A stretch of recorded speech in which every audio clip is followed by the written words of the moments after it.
Bueno, te hago los comentarios a través del Classroom, ¿ok? Entonces, con todo gusto lo vemos.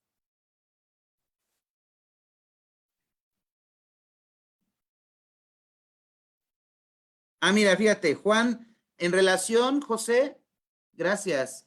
En relación al cálculo, dice, cuando no ponemos paréntesis Excel, aplica la ley de las operaciones, de ahí la importancia de ponerlos en orden. Ok, gracias, Juan.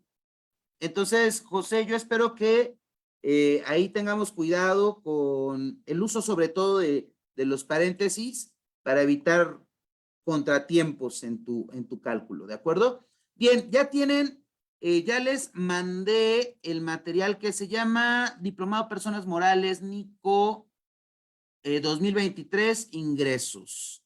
De todas maneras, para las personas que se están sumando a nuestro diplomado, me voy a permitir enviárselos. Gracias, Pati. Se los voy a mandar. De todas maneras, creo que ya tenemos ese que dice ingresos, debe de estar en materiales.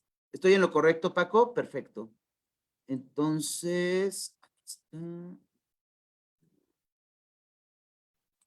de todas maneras lo vuelvo a mandar.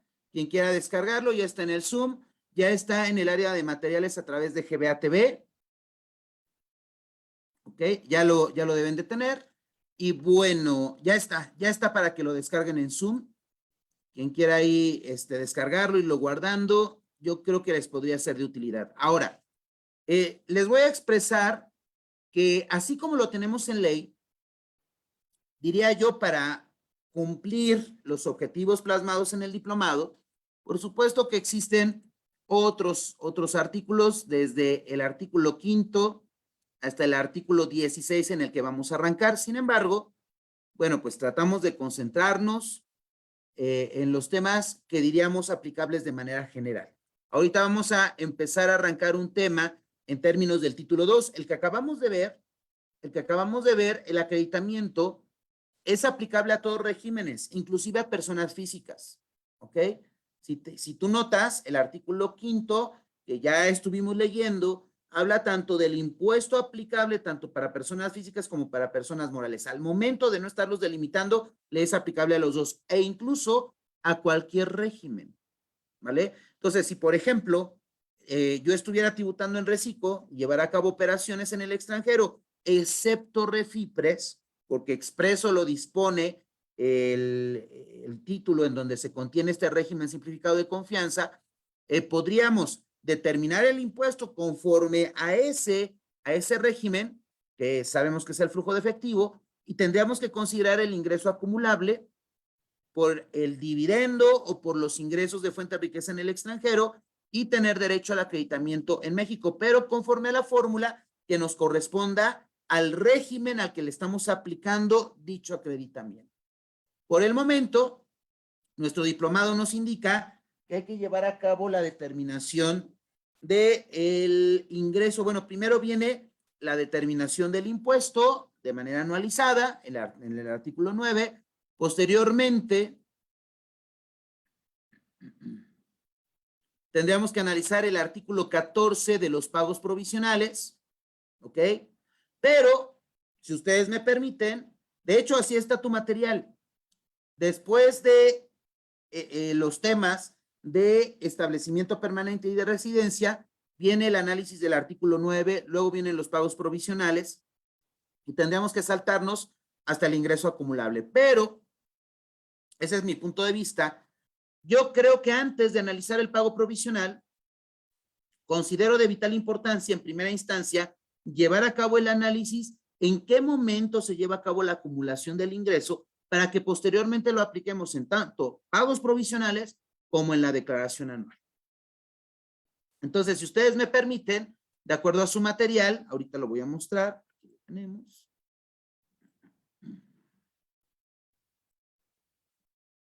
Aquí lo tenemos. ¿Ok? Y les decía, todo esto de residencia ya lo analizamos, también el establecimiento permanente. Echamos un vistazo al acreditamiento. Luego viene el artículo 9 de la ley del impuesto sobre la renta, que para él en un ratito más. Lo vamos a analizar. Posteriormente viene el análisis de los pagos provisionales, pero a mi gusto, lo primero que tendríamos que analizar es el momento de acumulación. Entonces, de allá me voy hasta el artículo 16 de la Ley del Impuesto sobre la Renta para arrancar a definir lo que debemos de considerar como un ingreso. ¿Ok? Bien, pues lo primero que tengo que identificar, lo primero que tenemos que identificar es cuál es el concepto de ingreso para efecto de ICR. Héctor ya me hizo favor de hacerme llegar su caso práctico. Muchas gracias.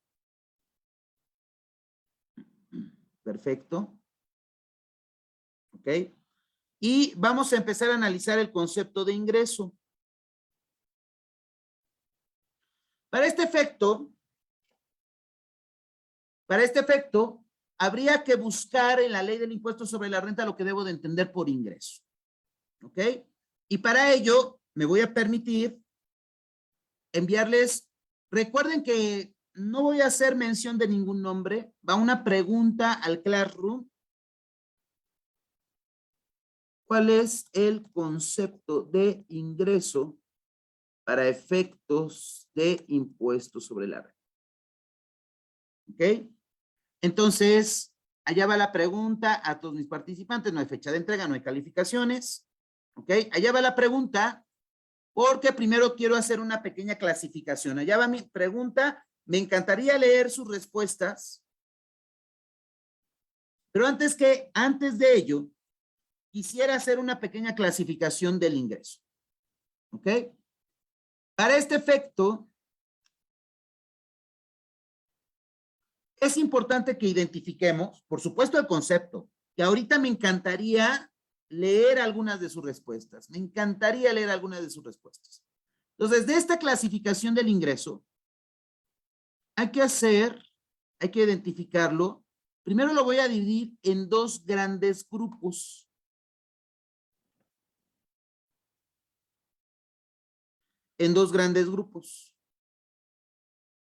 El primero de esos grupos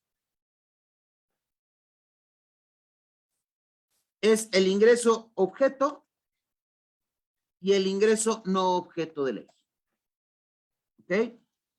El ingreso objeto y el no objeto de ley. Y esto es bien importante identificarlo. Ahorita lo van a ver. Ahorita les voy a poner un claro ejemplo de por qué es de vital importancia identificar el ingreso objeto y el no objeto. De hecho, recordemos que del análisis de los elementos básicos del impuesto es importante la identificación de esta clasificación porque pudiésemos confundirlo, y esto en todos los regímenes, incluyendo personas físicas, sueldos y salarios, intereses, ¿qué te puedo hablar?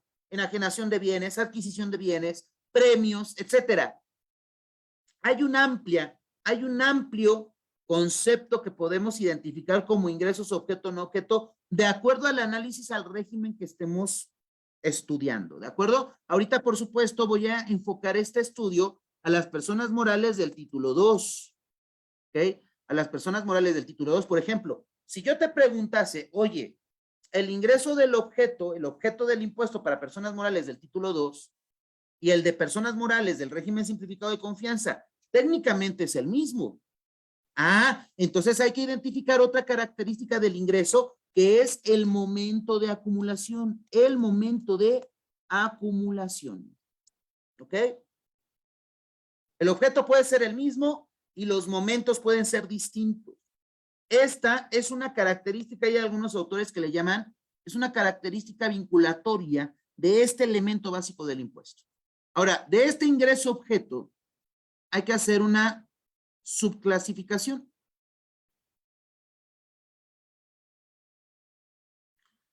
Del ingreso objeto hay que hacer una subclasificación.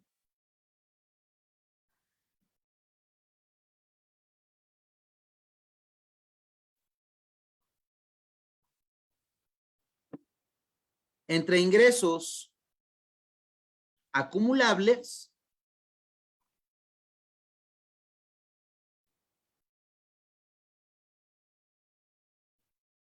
entre ingresos acumulables e ingresos no acumulables.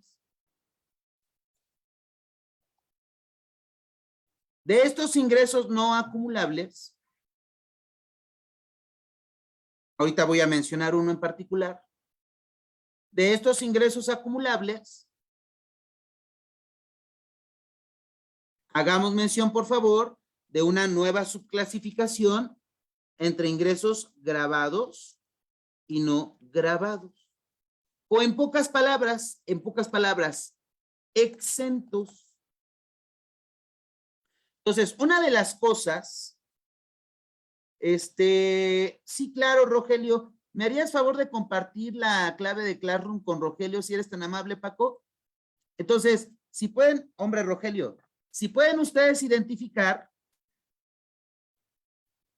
hay una estrecha diferencia entre este ingreso exento y el ingreso en objeto. ¿Por qué? Es decir, la ley expresamente considera que es un ingreso, pero por gracia de la ley del legislador, dice, por estos ingresos en particular no tienes por qué pagar un impuesto. ¿Ok? Ahora, de estos ingresos acumulables, no acumulables, de los grabados, los exentos y los ingresos en objeto, vamos a ir señalando algunos conceptos. Ejemplo, tú me podrías preguntar, oye, Nico, ingresos no objeto, pero para ello es bien importante, es de vital importancia que identifiquemos que me lo mandaste directo, Francisco. Es bien importante que identifiquemos que de este ingreso no objeto no se ubica en los supuestos de ley para considerarlo como tal. Y para ello es de vital importancia que identifiquemos el concepto de ingreso para efecto de impuestos sobre la renta. Entonces, para ello me encantaría, ok, gracias.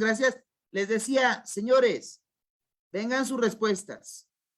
Fíjense, por ejemplo, hay una respuesta ahorita que me están haciendo bellísima.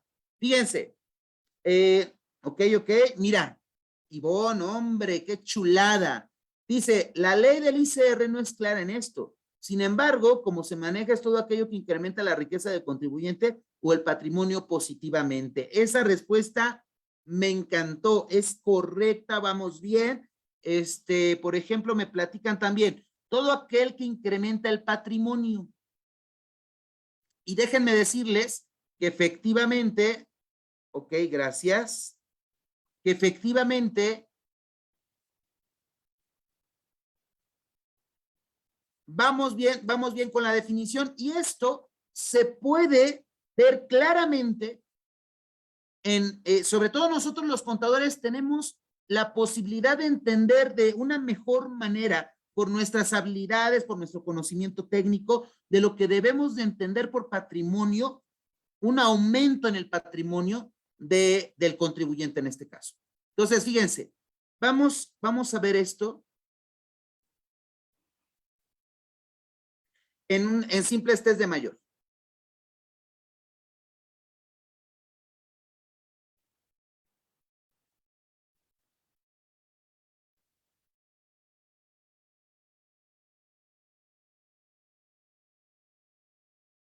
Fíjense, si por ejemplo, yo llevo a cabo una venta, llevo a cabo una venta, ahorita, si me perdonan, por favor, olvidemos por el momento el registro de la venta a precio de costo.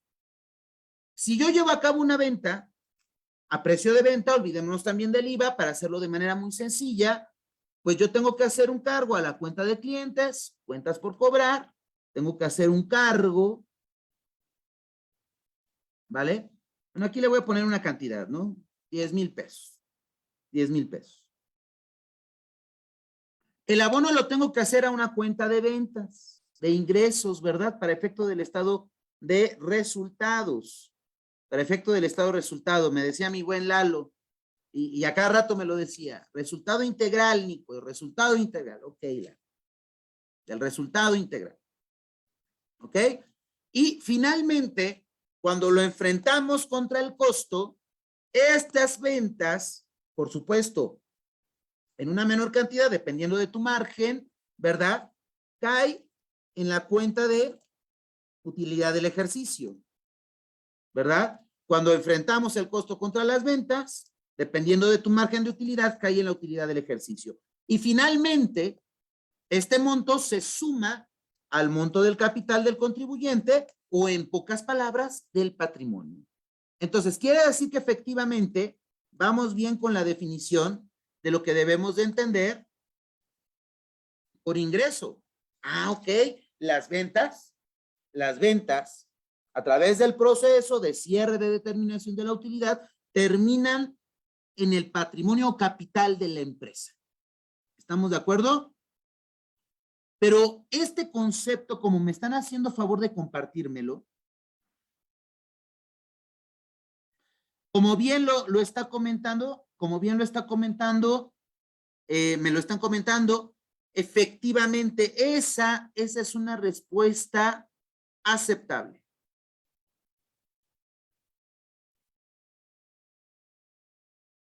Esa es una respuesta aceptable.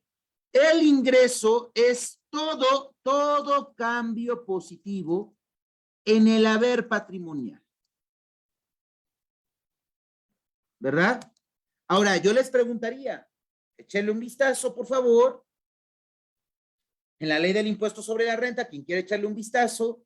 Es más, ahí en buscar, es más, de hecho, en la ley del ICR, fíjense que nunca...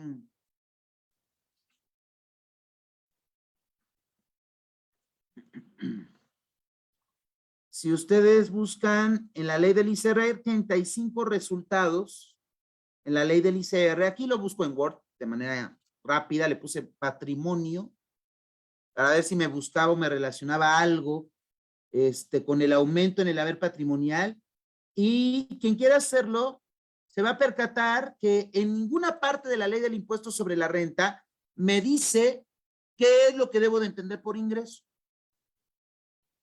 Si bien es cierto, ¿verdad? El ingreso, como lo acabamos de analizar, al final del camino, después de haber enfrentado contra los costos, refleja y tiene un efecto positivo en el haber, ¿verdad? Debe haber del patrimonio de la empresa. Sin embargo, es importante aclarar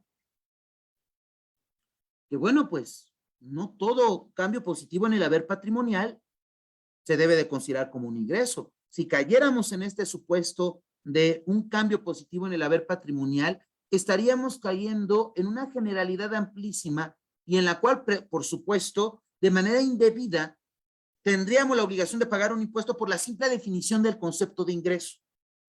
Por ejemplo, ahí están las ventas que decíamos, estamos viendo un repaso rápido, gráfico, muy didáctico de lo que debe ser un cambio positivo en el haber patrimonial. Pero, por ejemplo, si estamos hablando de una aportación de capital, vamos a suponer que ya está suscrito, decretado y exhibido el capital. ¿Cómo haríamos el reflejo final de nuestro registro por esa aportación de los socios? Ah, pues bien fácil, ¿verdad? Habríamos, bueno, en dinero, ¿verdad? Efectivo. Entonces, en la cuenta de bancos,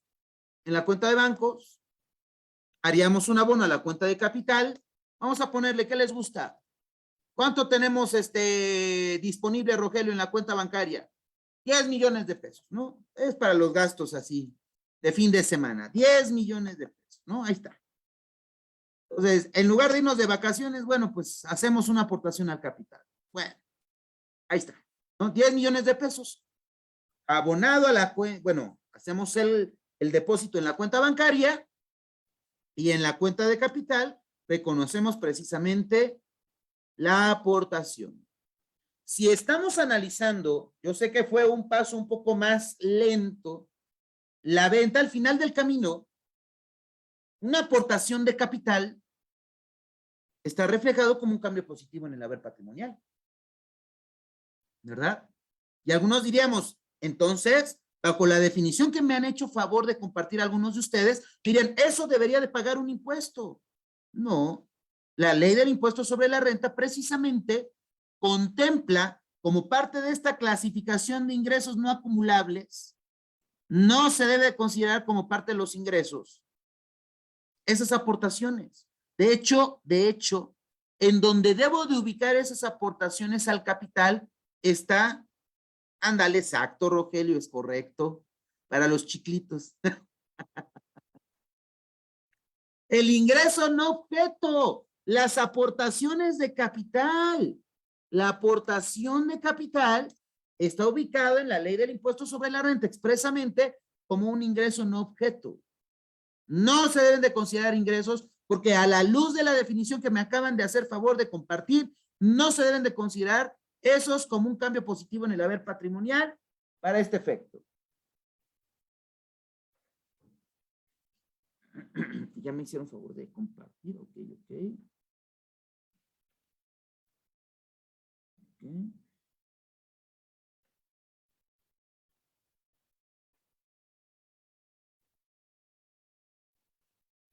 Ok, muchas gracias, Karime, muy amables, muy amables.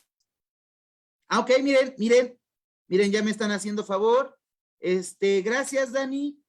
Me dice, el incremento del patrimonio puede ser en efectivo o en bienes. Perfecto, Daniela.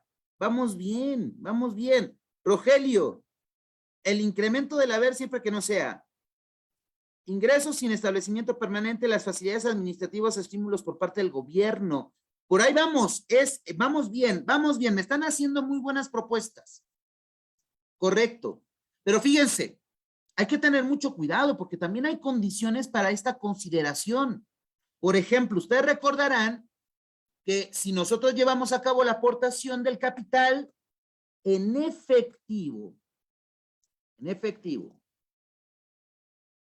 y la persona moral no reporta esa aportación, ¿qué tengo que hacer? Definir, decirle al SAT, oye, señor, me hicieron una aportación en efectivo de 10 millones de pesos, fulanito de tal me hizo la aportación.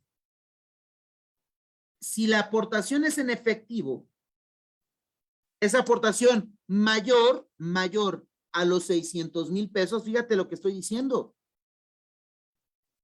La ley me dice efectivamente que no se debe de considerar como un ingreso, pero después me establece como condición, sí, no se considera como un cambio positivo en el haber patrimonial, siempre y cuando, si el monto es mayor a 600,000 pesos y no me lo reportas, no me reportas quién te está haciendo esa aportación, entonces, ¿qué crees? La persona moral, a pesar de que está ubicado como un ingreso que no es objeto del impuesto, la ley presume que este monto es un ingreso para efecto de ICR. Esta es una presunción. ¿Verdad? Esta es una presunción. Ahora, aquí está un ejemplo de los ingresos no objeto y de lo que debe de considerarse como un cambio positivo en el haber patrimonial. Si vimos el caminito para la venta, bueno, al final cayó en el capital, como lo acabo de hacer en las aportaciones. Ya lo tiene contemplado la ley con la excepción correspondiente. Ahora bien, si estamos hablando, por ejemplo, vamos a hablar, ¿qué les gusta? Vamos a hablar de un préstamo. Vamos a hablar de un préstamo. Ah, mira, tengo aquí la cuenta bancaria. Aquí tengo a los acreedores diversos. ¿Ok? Y me hacen un préstamo por 10 millones. Bueno, vamos a ponerle cantidades diferentes. 5 millones de pesos. ¿Cuál es mi argumento? ¿Cuál es mi argumento para discutirle a las autoridades fiscales? Fíjense, precisamente por esto estos temas son bien importantes. En presunciones por parte de la autoridad fiscal. Si yo ya entendí que el concepto de la definición de la ley del ICR es un cambio positivo en el haber patrimonial, si llega la autoridad fiscal y veo un depósito en mi cuenta bancaria, aquí está el depósito en la cuenta bancaria. Aquí están los 5 millones de pesos. ¿Qué es lo primero que me va a decir el SAT? ¿Te hicieron un depósito? Es un ingreso. Oye, pero no, me lo prestaron. Es un ingreso porque está en la cuenta bancaria. Y algunos podrían discutir Por ejemplo, si lo ubico este supuesto para persona física, pues estaríamos hablando de temas más delicados como la discrepancia fiscal. Estamos en personas morales. Pero para este efecto, el SAT me podría discutir, este es un depósito y por lo tanto es un ingreso. Pero si ustedes ya saben, espérame, no puedes considerármelo un ingreso porque no hay un cambio positivo en el haber patrimonial. ¿En qué momento podría algún contador pensar que esta cuenta de acreedores en algún momento va a caer o va a repercutir en la cuenta de capital o patrimonio de la empresa? Nunca, nunca. Por eso la definición que me están haciendo favor de compartirme es excelente. Precisamente es una belleza de definición. Porque al final del camino, el SAT ciertamente me puede decir, ok, eso es un depósito, no, no es un depósito, porque al final del camino, este depósito en mis cuentas de activo jamás tiene una repercusión para efectos contables en el patrimonio capital de la empresa. ¿En dónde se quedó? En acreedores diversos. ¿Verdad? No podría ser, nunca podría ser considerado como un ingreso porque la cuenta de acreedores no tiene repercusión en la cuenta de capital o patrimonio. Y vean cómo este tipo de elementos me deberían de servir para argumentar que ciertamente estos conceptos no tienen por qué considerarse como un ingreso. ¿Vale? Muy bien para las personas que me hicieron favor de compartir. Perfectamente, ¿verdad? Ahorita platicamos, Rogelio, en cuanto a tus conceptos, a tus definiciones, te lo agradezco mucho. ¿Vale? Entonces, vean cómo la materia contable puede ayudar a definir y a defender estas presunciones por parte de las autoridades fiscales. Ahora bien, para este efecto, seguramente en su material van a ubicar un concepto, es una tesis, bueno, de hecho es una jurisprudencia. Esta es una jurisprudencia bellísima en donde efectivamente, como ustedes me hicieron favor de compartir, pretende definir el concepto de ingreso. Y aunque usted no lo crea, no tenemos en la ley del impuesto sobre la renta una definición de lo que se debe considerar como ingreso. Habría personas que me podrían decir, no, pero a ver, ¿cómo? Oye, la ley del ICR, en el artículo 17, es más, me voy un poquito antes, en el artículo 16 de la ley del ICR, fíjense por favor, quiero que recuerden la redacción de este primer párrafo del artículo 16, en donde arrancan estas definiciones para la ley del ICR.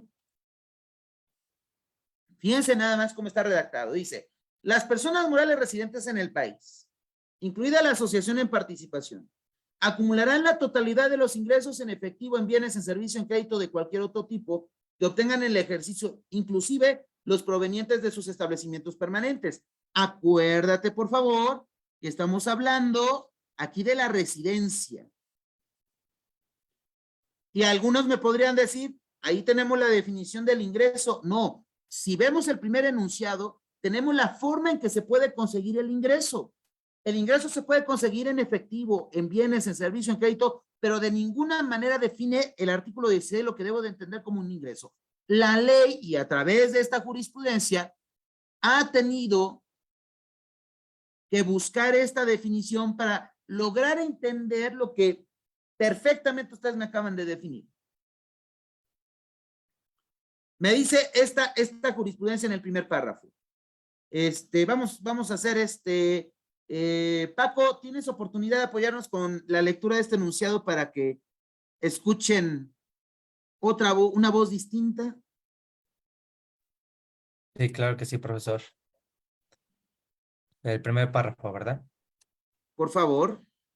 Si bien la ley del impuesto sobre la renta no define el término ingreso, ello no implica que carezca de sentido o que ocasiona o que ociosamente el legislador haya creado un tributo sin objeto, toda vez que a partir del análisis de las disposiciones legales aplicables es posible definir dicho concepto como cualquier cantidad que modifique positivamente el haber patrimonial de una persona. Gracias. Pues vean nada más la jurisprudencia que estamos analizando. Me dice, no es necesario definirlo. Señores, recuerden lo que dice el Código Fiscal de la Federación. Yo le exigiría allí al legislador, oye, yo necesito una definición expresa en ley porque estamos hablando de los elementos básicos del impuesto. Si no me lo plasmas, oye, mucha jurisprudencia, pero no lo trae la ley.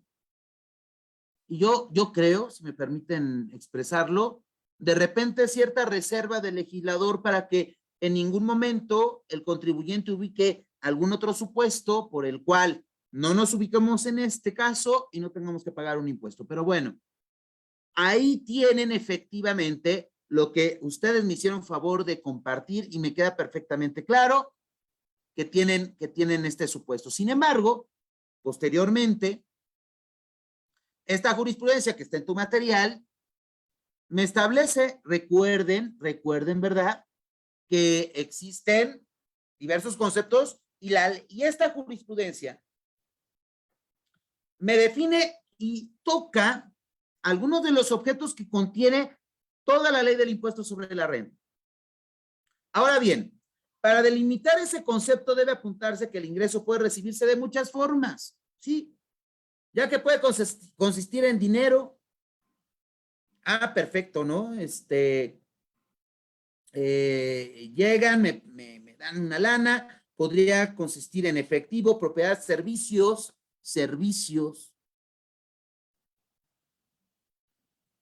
incluyendo alimentos o habitación, puede materializarse en efectivo, valores, tesoros, productos de capital, además de que puede surgir como compensación. La compensación por entre partes también se consideran ingresos. Hay doble. Oye, te vendo unas computadoras por el servicio que me estás prestando, te voy a entregar computadoras, adelante. De repente, ¿no? Sucede, Ivonne, prestas servicios por honorarios, tu cliente te dice, oye, pues no tengo lana, llévate el Corvette que tengo ahí en el estacionamiento, y tú dices, pues venga, de lo perdido lo encontrado, ¿verdad? Ahí hay una compensación de deuda. El desarrollo, además que puede surgir como compensación por servicios prestados, desarrollo de actividades industriales, agrícolas, intereses, renta, regalías, dividendos, pago de pensiones. Ahora bien, esta misma jurisprudencia ubica que no necesariamente le tiene que dar un tratamiento distinto a todos estos, un tratamiento igual a todos estos ingresos. Y me queda perfectamente claro. Y esto sirve para utilizar el cuadro en donde estamos analizando cómo podemos llevar a cabo la clasificación de los ingresos. Para este efecto, mira, por ejemplo, de los ingresos acumulables, habría que mencionar aquellas excepciones en términos de ley, y esto es lo importante de definir. Fíjense, la diferencia entre un ingreso objeto y no objeto es que, y sobre todo en este rubro, en esta clasificación de exentos, hay que identificar que una gran diferencia entre el ingreso exento y el no objeto es que la ley expresamente le dice que por la obtención de estos ingresos no se tendrá que pagar un impuesto. Digo, hablando de personas físicas, hay N cantidad de fracciones en el 93 de la ley del ICR, en donde lista para